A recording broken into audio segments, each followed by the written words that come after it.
tous et bienvenue au combo. Bon début de week-end et début de relâche également. J'espère que vous allez bien à la maison. Max, comment vas-tu? Merci de me rappeler que c'est la relâche. C'est le genre de choses que j'oublie, hein, moi pas d'enfant. Quoique ma blonde travaille dans une école, donc effectivement, elle m'a dit ça aujourd'hui que c'était la relâche. Alors tu vois, tu pourras bien paraître en disant que tu l'écoutes bien. Ce soir, quand tu vas être avec elle, tu vas dire ouais, puis la relâche, fait que tu diras. C'est en train de dire que j'ai vraiment pas choisi mon premier week-end en 3 semaines pour aller en ski, toi, là. Calé que ça n'a pas d'allure. Tu t'en vas en ski en fin de semaine? Oui. Oui, bon, c'est bien ça. Il annonce beaucoup de neige en plus. Oh, du monde. Je te souhaite des bonnes conditions. Mais oui, il risque d'avoir pas mal de monde un peu partout. Faites attention sur les routes. C'est rare qu'on donne des avertissements comme ça, mais vous faites attention sur les routes et vous faites attention également avec le budget que vous faites. C'est très important. Hein? C'est très important. Mais des fois, se faire un budget, Gonzo, et on a la preuve cette semaine que même avec budget, on peut avoir beaucoup de plaisir. Ah ouais? Oui, parce que vous avez été nombreux à envoyer des réponses. On vous demandait la semaine dernière par rapport à la victoire canadienne. On remonte, là, mais quand même, parce que on s'entend, on a passé un high à Hurricane Shark. C'est pas grave, c'est des victoires. C'est 3 victoires pour le Canadien de Montréal. Le partisan du Canadien de Montréal, Max, est quand même encouragé. Là. Si ça avait été 3 défaites, je comprends, mais ça a été 3 victoires. D'accord. Mais sommes-nous d'accord que dans le contenu Hurricane Shark cette semaine, t'as pas manqué grand-chose si t'as somnolé ses parties, en tout cas? Non, c'était pas, c'était pas des classiques. Voilà. Bref, pendant le match, il y a quelqu'un, Connor McDavid a fait un énorme plaisir à notre ami Émeric Morin. Salut, alors, Émeric Morin, et puis c'est pour ça que je dis, c'est fou. Ça lui prenait le but il était 1-3 sur son combo qui était le suivant. Au-dessus, moins de 5,5 buts. Sans prolongation, il était tranquille. Il savait que ça rentrait, mais il avait besoin de la victoire du Canada et d'un but de McDavid. Donc, lui, en prolongation, Émeric, il se disait sûrement, c'est fait. Et pourquoi je vous parlais de budget? Ben, Émeric, c'est un petit 10 $ très raisonnable. Et son petit 10 $ très raisonnable, le but de McDavid lui a donné la victoire canadienne et donc son combo, un gain de 110 $. Bravo, Émeric. Bravo. Vous voyez des combos, c'est un beau combo rien, en plus. Là. Ben oui, c'est un beau combo. À partir de la semaine prochaine, je pense qu'on va commencer les combos, Max. Ouais, tu sais, on fait les souvent combos dans la poche. Combo? Ouais, on va faire un combo de la semaine. Chacun va se prendre un combo de la semaine. J'accepte. C'est le titre de l'émission quand même, tu sais, ce serait... Ouais. Non, j'embarque, je suis all-in. Let's go. On y va. Félicitations, Émeric. Et n'hésitez pas à nous envoyer vos paris, vos combos, vos questions, vos observations également, vos suggestions. Vous savez, vous faites partie de ce combo qu'on fait à chaque semaine avec vous. Et n'hésitez pas non plus à vous abonner. C'est important de pouvoir gonfler les abonnés sur YouTube également, de pouvoir vous abonner à tout ce qu'on envoie, Max, également sur les différentes plateformes. Oui, sur Instagram, le compte Mise au jeu, mais on le relaie aussi sur nos plateformes personnelles. D'ailleurs, je vais avoir un petit sondage. J'ai hâte, Gonzo. Je te sonde cette semaine. Ah ouais? OK. Ouais, je te sonde pour un sujet un peu plus tard à l'émission. Mais oui, vous êtes de plus en plus nombreux à suivre la chaîne YouTube Mise au jeu. On se rapproche du 2000. Alors, s'il vous plaît, let's go. Plus vite on atteint le 2000, puis peut-être on va convaincre pour le début des séries, Mise au jeu, une petite surprise quelconque. Là, je sais pas. On met ça au four. T'sais. Un petit party, des petits cadeaux. Je sais pas. Là, on travaille pour vous. Alors, travaillez pour nous, OK? On sera en 2000 très bientôt. Dites-le à vos cousins, votre famille. Je sais que t'aimes ça quand je dis cousins, c'est pour ça. Ça me fait toujours rire, les cousins. T'as comme une obsession de cousinerie, toi. Je sais pas. Ça fait le côté familial là, de la chose. Là, mais OK, dites-les à vos chums dans votre ligue de bière d'abord. Ça te ressemble plus. Ouais, là, ça me fait plaisir. C'est début des séries de ligue de bière. Oui, puis aussi dans les poules de hockey, c'est les séries bientôt. Moi, il me reste un match-up la semaine prochaine, puis après, on tombe en éliminatoire déjà. Parle-moi pas de mon pool. Moi, j'en parlerai pas, je veux pas me jinxer. J'ai pas de série, moi, par contre. Toi, dans le fond, c'est que c'est un pool un peu style fantasy football, genre? Ouais, c'est un face-à-face, fait qu'on a des match-ups à chaque semaine. Puis de mémoire, la semaine prochaine, c'est la semaine 20, et donc par la suite, on tombe en mode éliminatoire. Là. 1 contre 8, 2 contre 7, 3, 6, puis 4, 5. Puis la finale dure 2 semaines. Oh wow, 1, 2, 3. Ouais.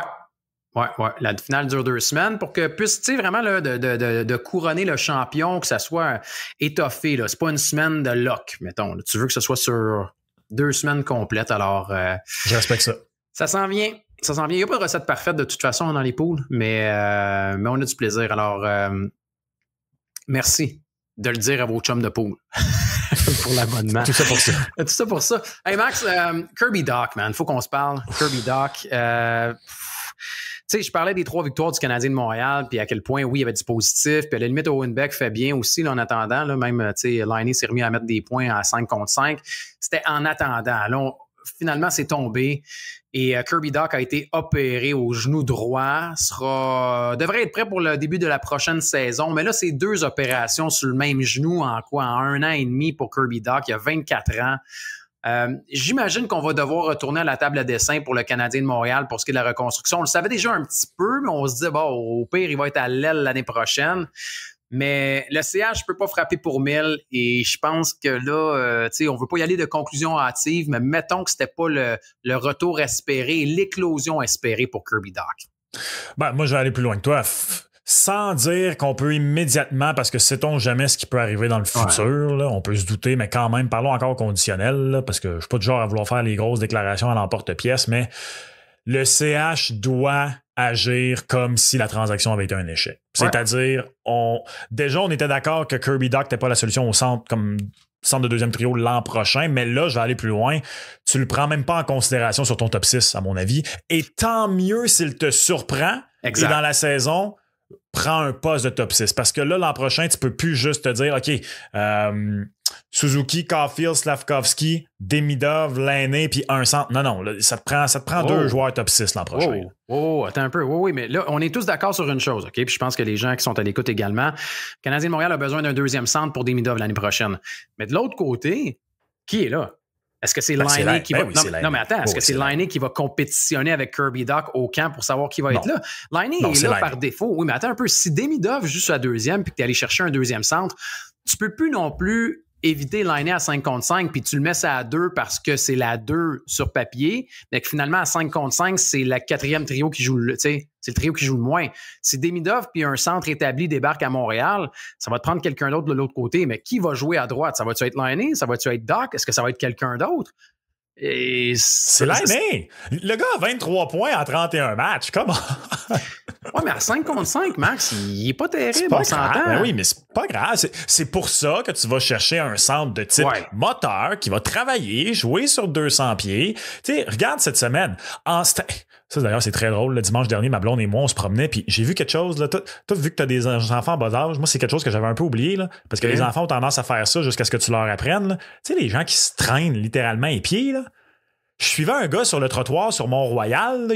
Je le regardais, puis j'étais comme, mais ses pieds, ses pieds traînaient. C'était phénoménal. Ça, c'est Lainé à 5 contre 5. Je suis d'accord. L'affaire, par contre, c'est qu'encore cette semaine, il a mis des points sur le tableau. Il y a quoi depuis le retour? Lui aussi, là, il y a 5 points en 3 matchs depuis le retour.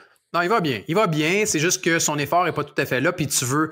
Tu sais, à la limite, là, OK, mets Lainé là si tu veux. Il y en a qui veulent plus l'avoir. Il y en a qui veulent le racheter. Il y en a qui veulent l'échanger. Si ton 3e trio l'année prochaine, c'est Newhook à gauche, quelqu'un dans le milieu et Dach à droite, ou est-ce que finalement t'aimes mieux, je dis n'importe quoi, là, Gallagher et Anderson sur les ailes que Newhook puis Dach sur une 3? Newhook peut être un gars. L'affaire avec Dach, c'est que c'est pas. C'est parce que c'est des gars, Max, tu t'as amené à Montréal, Dach et Newhook, pour que ces 2 gars-là soient top 6. Et là, on le sait qu'ils frapperont pas pour 1000. Est-ce qu'on a vraiment amené Newhook pour qu'il soit top 6? Ben, idéalement, oui. On espère. Quand tu as payé un choix de 1 puis un choix de 2, c'était quoi, 31 puis 37 ou 31 puis 38 tu as payé pour Newhook? T'espérais quand même que ce gars-là allait se développer puis qu'il allait éclore. Ça a été 2 projets, Dach et Newhook. Là, le problème, c'est que si tu mords la poussière puis que tu es 0 en 2, ça va commencer à faire du stock parce que, bon, Romanov qui est devenu quoi, un 13e choix total, Frank Nazar qui est avec Chicago, là, c'est un 13e choix total, plus un 31e puis un 37e. T'sais, idéalement, tu serais 1 en 2, mais là, ce qui se dessine, c'est que si ces gars-là deviennent des choix de 3, des joueurs de 3e trio au mieux, tu vas avoir payé cher puis pas à peu près. Là. Oui, mais tu sais, tout est une question de contexte. Quand Marc Bergevin a swing and a miss énorme avec Jonathan Drouin, c'est parce qu'il a mis tous ses œufs dans le même panier. Kent Hughes a essayé, puis j'essaie pas de l'excuser, là, parce que c'est une Kirby Dach, c'est une erreur. Newhook, c'est t'as donné des choix tardifs pour essayer d'accélérer. Puis je sais pas, moi aussi, j'ai jamais vraiment cru en Newhook. Là, fait que je me disais, bon, au mieux, ce sera un Paul Byron des riches. À date, c'est un Paul Byron des pauvres. Fait qu'on verra bien. Mais on n'a pas mis tous nos œufs dans ce panier-là. Non, t'as pas surpayé, mais quand c'est arrivé, honnêtement, je me rappelle de m'être dit, ah, OK, ouais, c'est pas un choix de taux en première ronde. Mais je trouvais que c'était quand même beaucoup. en contrepartie, quand même, tu as tellement bien fait avec Sean Monahan 2 fois plutôt qu'une Ben, c'est ça. que tu te rachètes, tu comprends? Tu te rachètes aussi avec un choix de deuxième ronde qui est devenu Lane Hudson. Ouais, puis le choix de deuxième ronde qui a été ton donné, cinquième au total. Laine aussi. Laine est venu avec un choix de deuxième aussi. Voilà. Ouais. Non, mais c'est pour ça que je te dis que tu ne frapperas pas pour 1000. C'est juste que les 2 joueurs qui devaient accélérer la reconstruction chez le Canadien de Montréal, finalement, ça regarde moins bien. Mais l'important là-dedans, en fait, c'est que tu sais, là, tu as une ligne de centre à refaire aussi chez le Canadien de Montréal. Puis ça, c'est le plus gros dossier pour l'entre-saison. Là. Ça va être quelque chose. Ça va être quelque chose. Tu sais. Puis là, on est à une semaine, là, à moins d'une semaine pour la date des limites des transactions. Et veut pas Kirby Dach, on l'avait déjà tassé. Mais Max, en même temps, tu sais, on n'a pas le choix de parler de Jake Evans. Lui, il voit la nouvelle tomber, il avait ses demandes. Et là, il se dit, OK, ben, tu sais, moi, est-ce que je reste? Est-ce que je reste pas? Là, on a entendu cette semaine, selon notre ami Tony Marinaro, que les demandes du clan Evans, c'était 5 ans et 20 millions de dollars. Donc, 4 millions par année pendant 5 ans. Moi, à ce prix-là, je suis désolé, mais c'est bye-bye Jake Evans. Là. C'est beaucoup trop cher et surtout beaucoup trop long.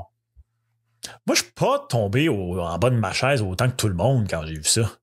Pas tombé, mais c'est quand même cher. Tu sais, je me disais, idéalement, tu vas essayer de l'avoir en bas de 4. 4, c'est un gros chiffre. Puis je sais que le plafond monte, puis là, tout le monde a commencé à calculer le pourcentage de la masse, puis vous avez raison. Mais Jake Evans, cette année, c'est atypique. C'est une anomalie offensive. Ce gars-là va rester quand même ton 4e joueur de centre. Oui, il est bon. Oui, c'est un gars qui gagne ses mises en jeu, tu sais, qui est quand même meilleur que certains chez le Canadien de Montréal. Et surtout, c'est un gars qui joue sur une première vague en désavantage numérique. Mais de là à payer 4 millions puis lui donner 5 ans, je trouve que c'est beaucoup. Moi, je le trouve gourmand là-dessus. Ben, moi, en fait, ce qui m'intrigue dans la chose, c'est quand... Parce que mon premier réflexe a été de me dire, bon, ben parfait, 4, il en offre 3, on se rejoint à 3.5, ouais. Réglé. Mais là, c'est parce que ce qu'on entend depuis longtemps, ce qui vient de Pierre Lebrun, entre autres, c'est que... oui, mais aussi, on est far apart, on est loin l'un de l'autre. Fait que ça veut dire que le Canadien lui en offrait 2.5, espérait se rejoindre à 3, etc. Mais moi, le nombre d'années, tu sais, il y a 28 ans, je pense pas que c'est un joueur qui, tu sais, ça va l'amener à 33 ans. Je pense pas que c'est un joueur qui va chuter dramatiquement. C'est pas un gars à qui tu vas ajouter une clause de non-échange. Fait que c'est pas un gars qui va devenir boulet. Fait que comme je dis, non, est-ce que je lui donnerais ça? Je ne pense pas. Mais je trouve vraiment que la trame narrative, depuis que Tony a sorti cette nouvelle-là, cette info-là, est tellement comme OK, ciao, bye. Moi, j'ai fait comme. Je comprends ce que tu dis, mais je pense que ce qui a surpris les gens, puis moi, ce qui m'a surpris, c'est que, OK, si tu veux aller à 4 millions, ben, mais pas le 5 ans. Et c'est le 5 ans qui tu sais, à la limite. C'est un bon point. C'est un bon point. Si tu es capable de t'entendre, là, tu sais, on entend que oui, il y a une grosse différence au niveau des deux parties. Ben, c'est parce que j'imagine que pour le Canadien de Montréal, tu dois avoir une offre de 5 ans avec un montant X qui doit être peut-être autour de 3 millions. Et si tu le veux plus court, ben là, on est game de monter un petit peu plus haut. Est-ce que c'est 3 fois 3,5? Est-ce que c'est 4 fois 3? Tu comprends? Fait que si lui, de ce que je comprends, là, on commence à laisser couler de l'information. Ça veut dire qu'on commence à faire des petits pipis dans les oreilles de ben du monde. Ça veut dire qu'on n'est pas content. Puis là, tu sais, comme Marc Bergevin dirait, the clock is ticking, là, parce qu'il reste moins d'une semaine. Fait que tout pointe vers, OK, on va jouer la ligne dure et qui va craquer? Tu sais, qui va céder en premier? Il reste moins d'une semaine. Puis c'est pour ça que là, encore une fois, quand on regarde les cotes pour Jake Evans... c'est ce que je trouve fou. C'est rendu à égalité. Ouais. Hey, ça, c'est Jack Evans, là, mais... Ouais, ça, c'est Jack et non Jake. Pour les gens qui nous écoutent en format audio, c'est vrai. C'est que le tableau vient de sortir et sur l'image, ben, c'est pas marqué Jake Evans. Clairement, c'est soit que quelqu'un l'aimait pas ou bref, il connaît pas tant que ça. Tu vois, tu payes pas 4 millions pour un gars où la personne qui a fait le tableau n'est pas sûre de son prénom. Tu comprends? Ça, je te le dis, Max, c'est un signe, ça. Hey, la raison pourquoi ça me fait autant rire, c'était ça. T'as sûrement déjà vu les memes qui passent, tu sais, quand arrive quelque chose, puis c'est comme breaking news avec la blessure à X, telle équipe vient de signer, je sais pas moi, Tim Brado, puis là c'est une photo de Tom Brady avec une moustache, tu sais, puis j'imagine juste Jack Evans qui est Jake Evans avec les cheveux rouges ou quelque chose de même, une moustache. Là. Mais c'est fou que les cotes soient rendues à égalité, hein? Max, c'était 1,30. C'était 1,30 Attends, c'était 1,30 pour le oui la semaine dernière. Là, c'est rendu 1,85, 1,85. Il n'y a pas de favori. Oups, là, c'est un peu, je viens de mettre Savard, je me suis trompé. Remets Jack. Ah ouais, remets Jack. Attends un peu, c'est parce que là, il est écrit. Non, c'est le contraire. C'était 1,30 pour le nom, Jack Evans. Ah, je pense pas, moi. Ben oui, c'était favori qu'il se fasse échanger. Attends un peu, je l'ai ici. Exactement. Ben, c'est ça. Ben là, c'est parce que là, il était qui échange Jake Evans. Exactement. Oui, échange. Donc, oui, échange. Oui, échange. Ben, c'est ça. Fait que là, oui, il était pas à 1,30. Le non, t'es à 1,30. On dit la même affaire, par exemple. Tu comprends? Ouais, OK. Bref, qui reste à Montréal était négligé. C'est ce qu'on s'entend pour dire? Exact. La question, c'est est-ce que Jake Evans sera échangé d'ici à la date limite des transactions? Donc, le oui était à 1,30. Tout le monde pensait qu'il allait être échangé en raison des demandes salariales et tout le reste. Là, on est d'accord. On a réussi une formulation. Exact. Regarde, je l'ai ici. C'était 1,40. 1,40. 1,40 contre 2,70. Ça, c'est il y a 2 semaines, par contre. Mais moi, là, je suis désolé, mais je regarde la cote comme ça, puis je me dis, on entend encore qu'il y a un écart. Je prends le oui à 1,85. Là. Moi, j'ai osé le non. Puis veux-tu savoir pourquoi? À 1,85? Ouais. Pourquoi? J'ai osé le non pour tous les paquets. J'ai pris tous les noms, sauf Mike Madison. Okay. Et là, on a retiré Kirby Dach sur mes autres plus, évidemment. J'ai pris tous les noms. J'ai pris Evans, Armia et David Savard pour le nom. En me disant, c'est quoi? Il y en a tous du même côté. Peut-être s'il y en a un qui est échangé là-dedans, 2 sur 3, winner. C'est ma stratégie. Je comprends. Non, mais j'aurais peut-être pas dû inclure David Savard là-dedans parce que David Savard, le oui est à 2,10, le non est à 1,65. Mais moi, je continue de penser que Armia et Evans sont liés. Et Armia, ce sont exactement les mêmes cotes, 1,85, 1,85. Et pour vrai, je pense que Armia et Evans sont liés. Je pense que les deux sont échangés ou les deux sont pas échangés.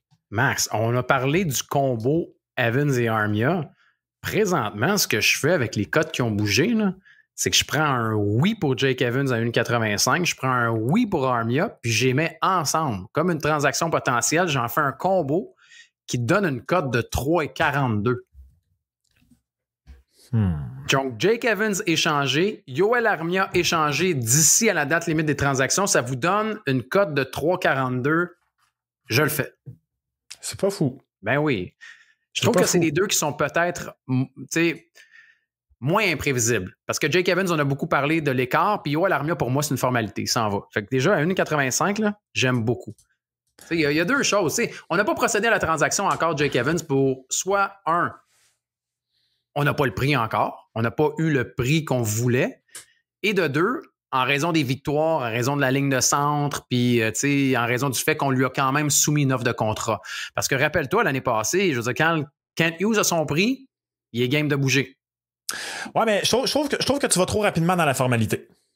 Pourquoi? Parce qu'il reste 2 victoires à aller chercher contre les Sabres. Puis une contre les Oilers. Les Oilers, je sais pas. Mais les 2 victoires contre les Sabres vont bien placer le Canadien.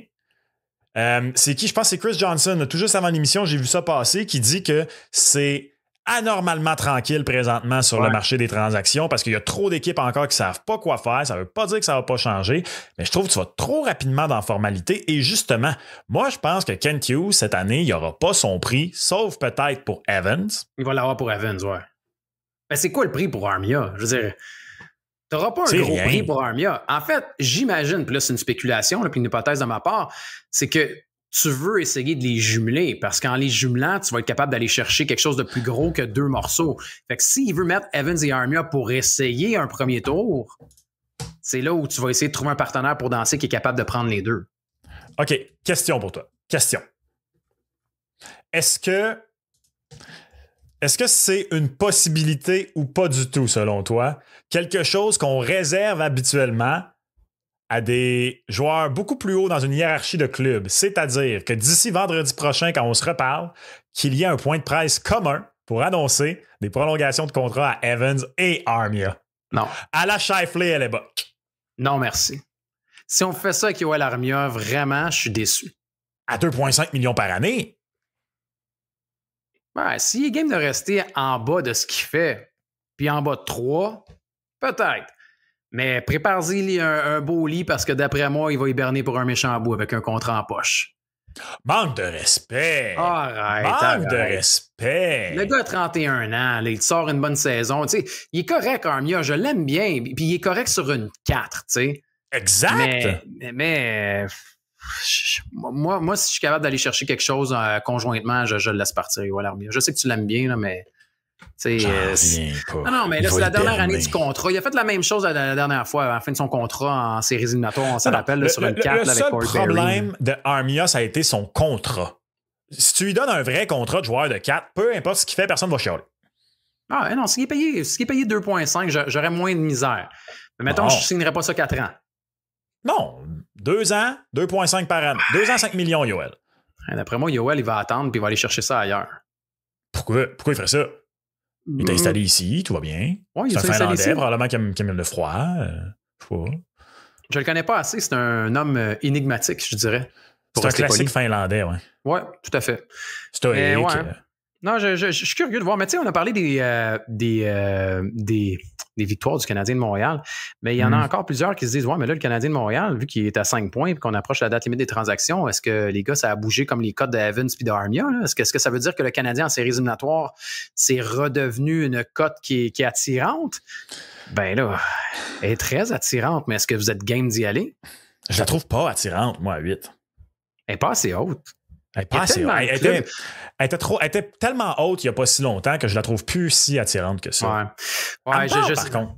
Ben, elle te parle, oui, mais malheureusement, je veux dire, tu sais, je veux pas être le casseux de party ici, tu me traites de Grinch, là, mais, tu sais, sans Kirby Dach, puis là, il y en a qui vont dire, ouais, ben, là, il faisait rien de toute façon, t'es bien mieux avec Owen Beck. C'est correct. C'est un bon point. Je me battrai pas. Sans Caden Goulet également. Ça commence à faire du stock. Puis, tu sais, oui, je sais que le Canadien de Montréal a un des calendriers les plus favorables, sinon le plus favorable d'ici à la fin de la saison.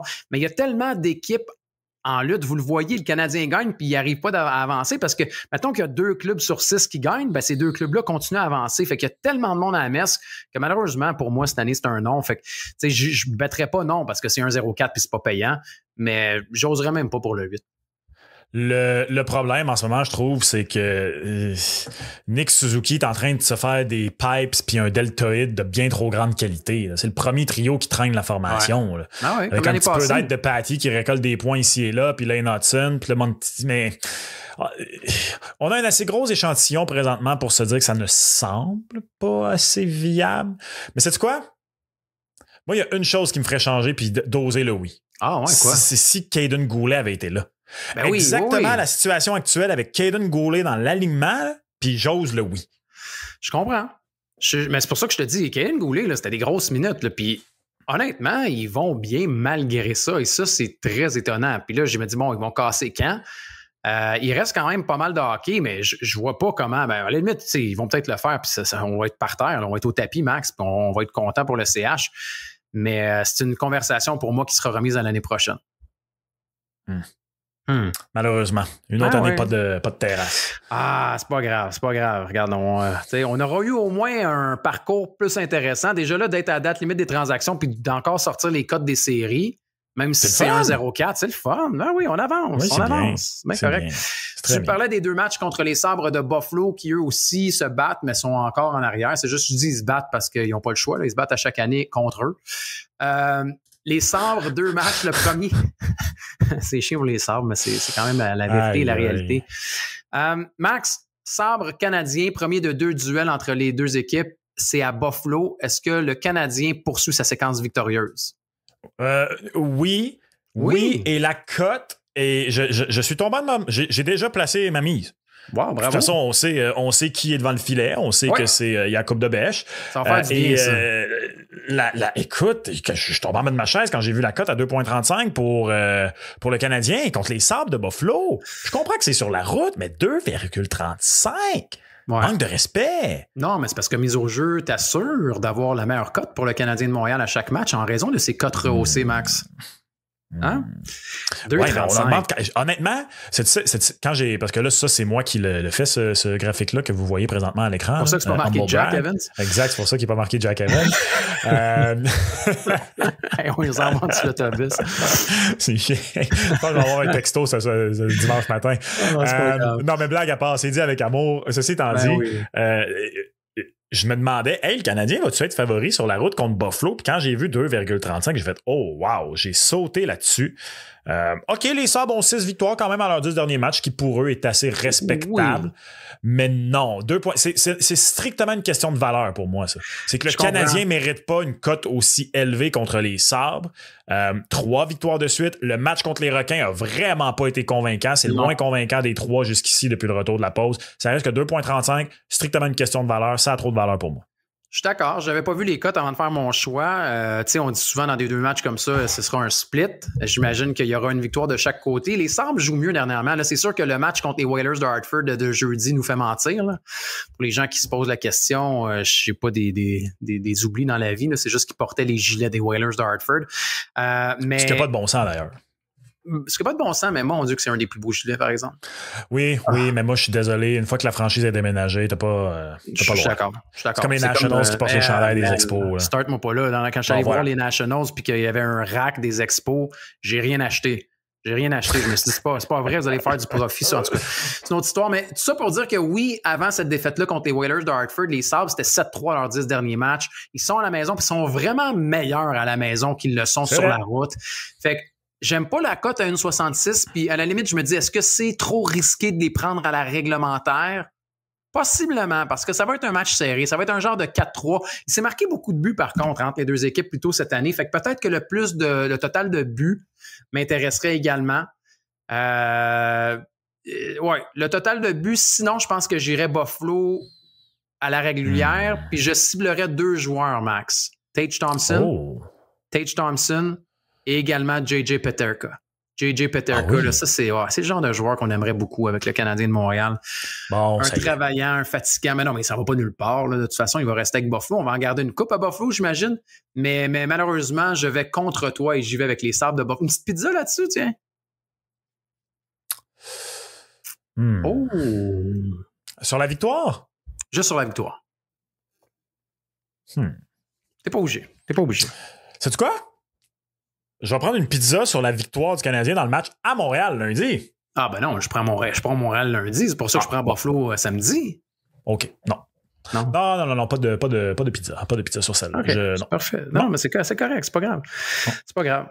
Alors, bon week-end du Canadien de Montréal. Et oui, c'est Jakub Dobeš qui sera devant le filet pour ce premier match de 2 contre les Sabres. Il en reste 3 des matchs du Canadien de Montréal avant la date limite des transactions. Il reste samedi, il reste le 2e contre Buffalo et par la suite, il restera un dernier match contre les Oilers d'Edmonton. Et la semaine prochaine, quand on se parle, on saura qui est là, qui n'est pas là chez le Canadien. Petite prédiction, tiens. T'as dit non pour tout le monde. Donc, toi, le Canadien de Montréal, il ne change personne? Je pense qu'il n'y aura pas de transaction. Arrête, Max. Ouais. Hey, ça, si tu veux, on y va avec une pizza, mon gars. Vendredi prochain, on se parle. Et à cette heure-ci, je peux te dire que Jake Evans n'est plus un Canadien. Yoel Armia n'est plus un Canadien. Puis j'hésite juste pour Dvorak à savoir s'il y a vraiment quelqu'un qui veut donner quelque chose pour Dvorak. Mais la semaine prochaine, Armia et Evans sont plus du Canadien de Montréal. Sur Armia et Evans, plus Canadien, je suis prêt à mettre une pizza. Mais les deux. Moi, je prends qu'ils vont être encore. Non, les deux. Ah ouais, mais là, c'est un 2 pour 1. Ben oui. S'il y en a juste un des deux qui a échangé, je perds. C'est pas winner pour moi. Là. Ben là, ça, c'est pas le problème. Regarde, on va le refaire. Est-ce que Jake Evans est transigé d'ici à vendredi prochain? T'as dit non. J'ai dit oui. T'es-tu game de mettre une pizza là-dessus? Je mets une pizza sur Armia. C'est ma dernière offre. Sur Armia. Une pizza sur Armia, dernière offre. Armia est parti. Let's go la pizza. Pizza. Let's go! Armia sera toujours un Canadien. Il est parti. Envoyez-nous vos commentaires, là, savoir qui est parti, qu'est-ce que vous aviez, oui, non pour Armia, oui, non pour Evans ou autre chez le Canadien de Montréal. Les cotes ont bougé, puis c'est... tu sais, on parlait du Canadien Buffalo, on est revenu quand même à la date limite des transactions. C'est intéressant, la date limite des transactions. Mis à part la date limite des transactions, ce qui a retenu l'attention cette semaine, puis qui retient l'attention depuis un bon bout, on pourrait dire même depuis le début de la saison, oui, mais là, ce qui est le fun, c'est qu'au moins, il y a une offre de pari. Est-ce que Alex Ovechkin va battre le record de Wayne cette saison? Et encore plus loin, on est capable de parier le nombre de buts qu'il aura à la fin de la saison. Et ça, c'est vraiment d'enfiler l'aiguille parce qu'il va falloir être assez précis pour avoir la bonne prédiction. 3 options, Gonzo. Ouais. Le favori est qu'il batte le record, mais qu'il termine sous la barre des 900. Donc, 895 à 900 avec une cote de 1,95. Et là, c'est là où moi, j'ai été surpris pour elle. Le deuxième favori, 894 ou moins. Donc, ça inclut le 894. Donc, under 894,5 si vous voulez. Et le grand négligé est 900 et plus. Ouais. Gonzo, es-tu prêt à la question quiz du jour? Vas-y. J'ai posé la question aux gens cette semaine sur mon Ouais, compte puis c'est quoi les Instagram. résultats? OK. Les résultats vont comme suit. Il y a Il y a besoin de 12 en 23 matchs. Ouais. Et il y a un grand négligé pour les gens.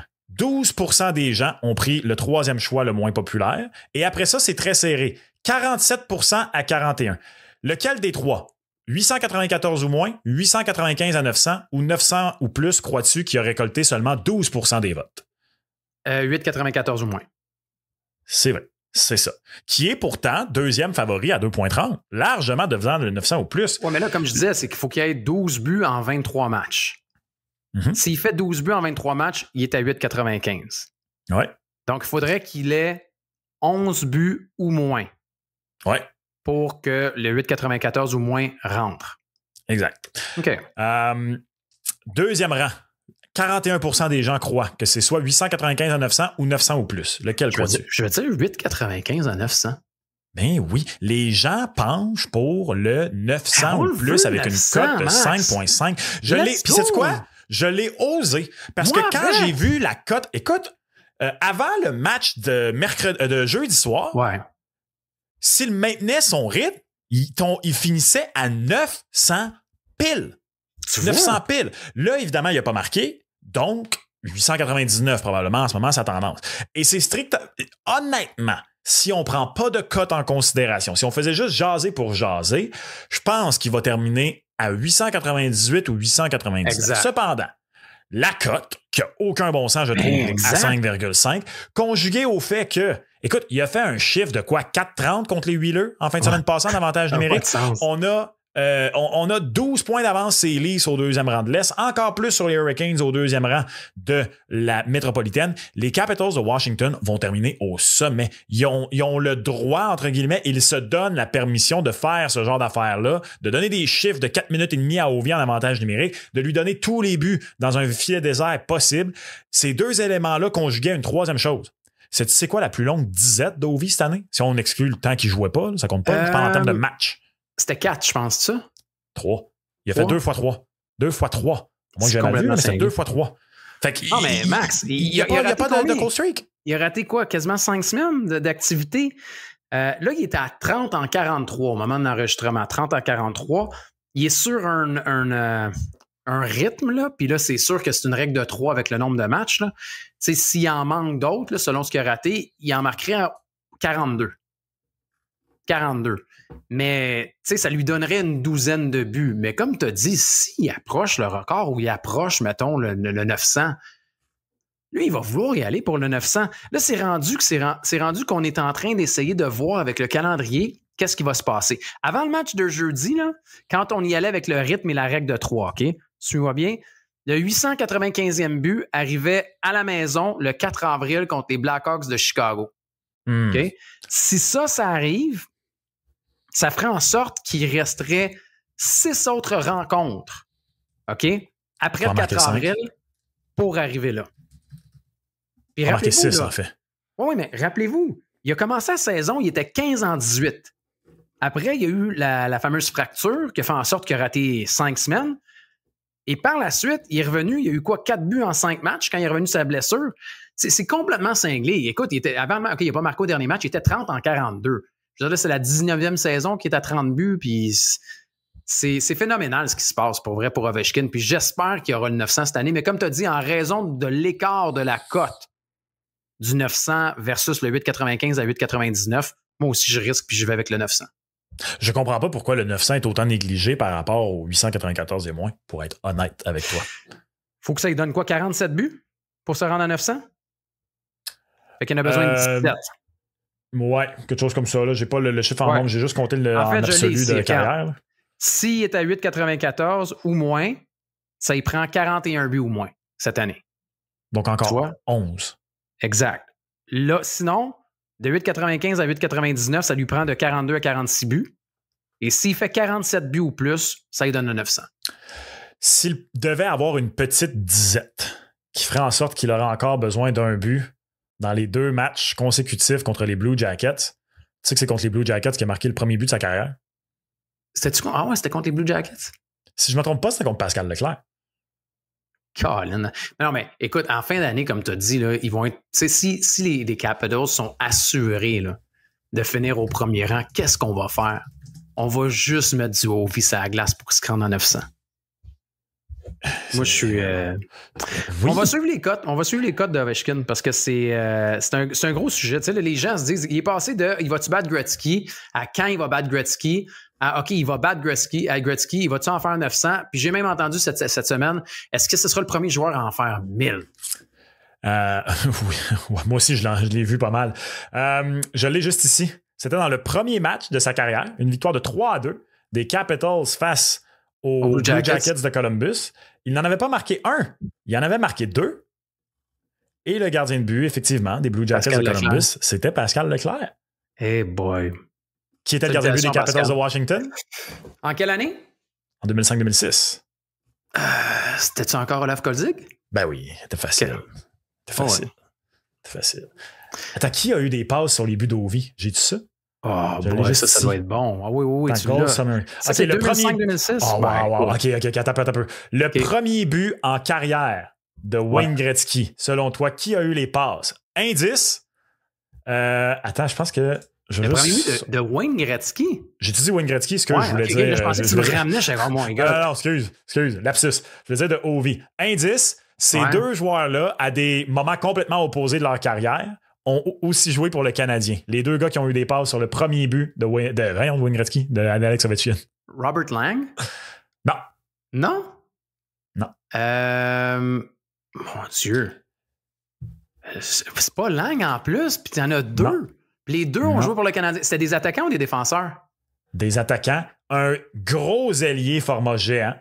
OK. Qui a joué pour le Canadien avant de jouer avec Ovechkin, avant le lockout. OK. Si ma mémoire est bonne, c'était un des 2 joueurs à avoir été échangé contre Richard Zednik et Jan Boulis. OK. Fait que Zubrus. Ouais. Denis Zubrus. OK. Et l'autre, tout le contraire. Il a joué avec le Canadien en 2012-2013. Et en 2010-2011, c'est vrai, il avait fait 2 séjours à Montréal, j'ai oublié ça. 2 séjours à Montréal?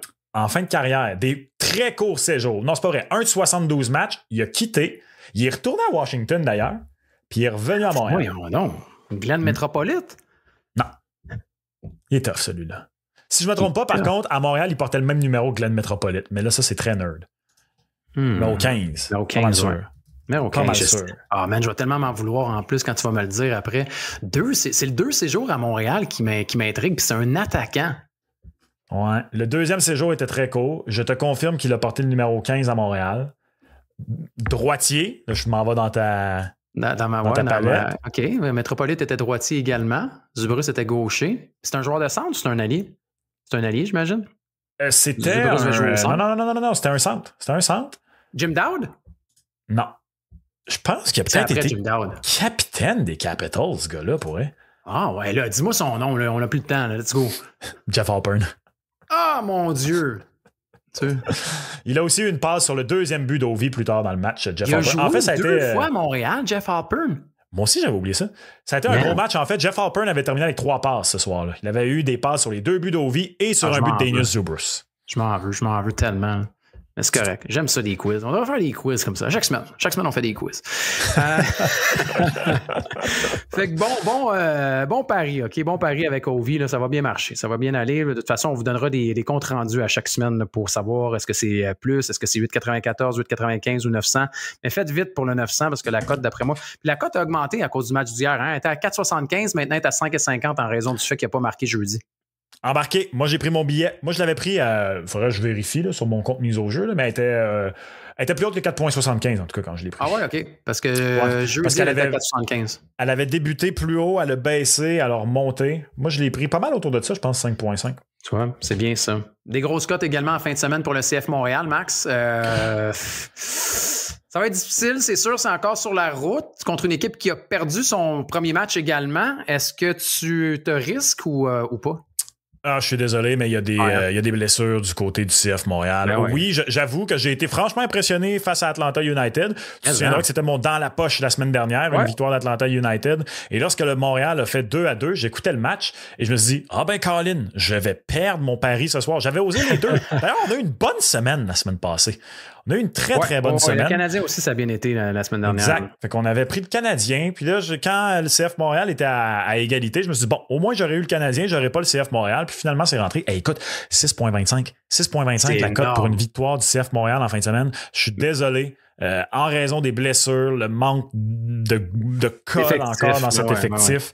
Je vais devoir y aller encore une fois avec une victoire de Minnesota. La semaine dernière, j'ai conjugué ma victoire d'Atlanta à une victoire de Columbus. Les deux sont rentrés. J'ai pas encore fini mes analyses de tous les matchs MLS en fin de semaine, mais je vais faire la même chose. Je vais prendre un autre grand favori MLS en fin de semaine pour conjuguer avec une victoire de Minnesota. C'est une ligue à la maison, surtout en début d'année. N'oubliez pas, en MLS, surveillez ça, les équipes largement favoris, souvent là, c'est le genre qui rentre. Alors regardez ça en fin de semaine encore une fois, là, mais moi je vais probablement encore y aller de la même chose. Orlando est très favorisé face à Toronto, Red Bulls face à Nashville. Mais regarde, moi je me suis planté en fin de semaine passée avec Los Angeles contre San Diego. Ah oui, donc Galaxy, parce que c'est Galaxy qui joue contre San Diego. Qui joue contre San Diego.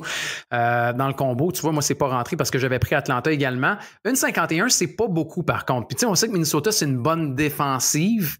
Je regarde les cotes, il y a les scores. Ouais, les scores, sinon, je sais pas, tu sais, en début de saison, c'est difficile d'y aller avec les under.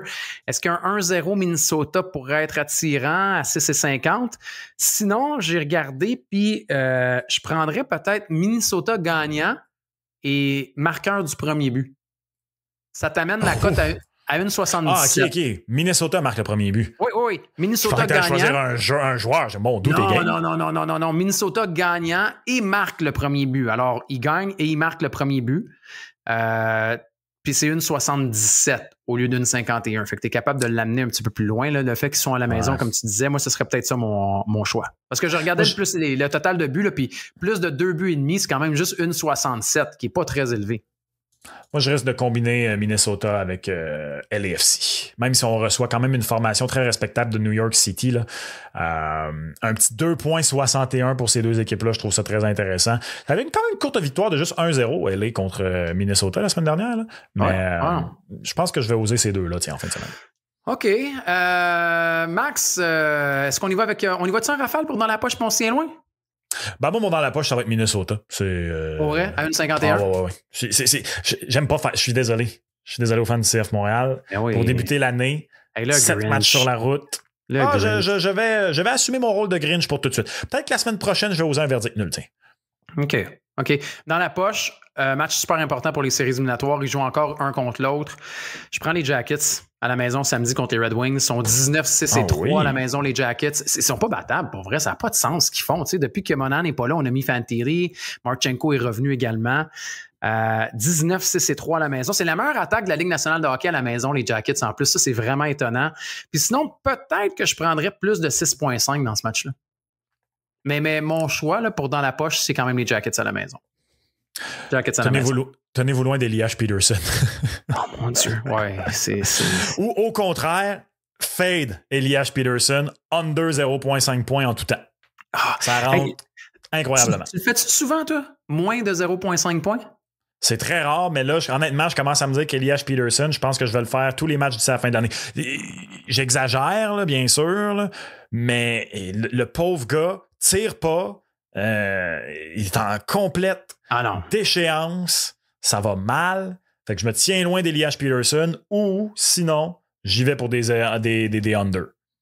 Je l'ai fait 2 fois cette semaine avec le même joueur, puis c'est drôle. Les 2 fois où je l'ai fait, c'est rentré et le match suivant, il a fait 1 point. J'ai fait moins de 0,5 points pour Taylor Hall, qui avait comme 1 point en 7 matchs avec Caroline. Les 2 fois, c'est rentré. Puis le soir où je ne l'ai pas fait, jeudi soir, il a fait 1 point. Fait que je me suis dit, ouf, OK, c'est une bonne nouvelle. Je me tiens loin, Max, du duel de samedi entre les Bruins et les Pingouins.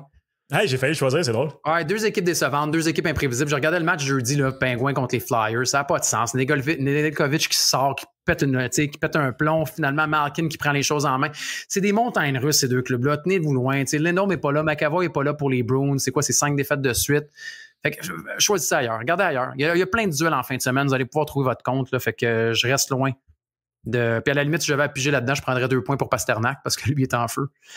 Mais je reste loin quand même de ce duel entre les Bruins et les Pingouins. Très bon choix, j'approuve. Tu approuves, c'est bien. Ouais. Envoyez-nous vos paris, on vous le disait, on verra si on approuve ou si on discute et on est dubitatif par rapport à vos différents paris. Mise au jeu plus, miseaujeu.com. On le rappelle, vous faites un beau petit budget, vous le respectez, comme Émeric au début de l'émission qui a mis 10$ puis qui a fait 110. Ça, c'est des petits gains, vont loin. Wow! La poésie pour conclure l'émission. Wow. La poésie de café, Max. Ben oui, de Plateau Mont-Royal, on s'entend. Plateau Mont-Royal. On est loin du Néligan. Loin, loin, loin du Néligan, il faut le dire. Max, bon week-end, amuse-toi. Pareillement, amuse-toi. salutations. Bonne semaine de relâche à tous. Oui. Et la semaine prochaine, quand on se parle, Mikko Rantanen va jouer pour sa 3e formation cette saison. Tu penses? Hey, ça aurait été bon de le faire. Ouais, on va regarder ça cette semaine s'il y a des offres pour des joueurs de la Ligue nationale de hockey qui sortent sur le Mise au jeu plus. La semaine prochaine, Max, je ferai l'émission avec mes enfants. Non, c'est vrai? Ben non, c'est pas vrai. Au pire, ils seront peut-être pas loin. Là. On va peut-être les entendre, mais c'est ça la semaine de relâche. Hein? C'est su. Et voilà. C'est sûr. Yes. Bon week-end à tous. À la semaine prochaine.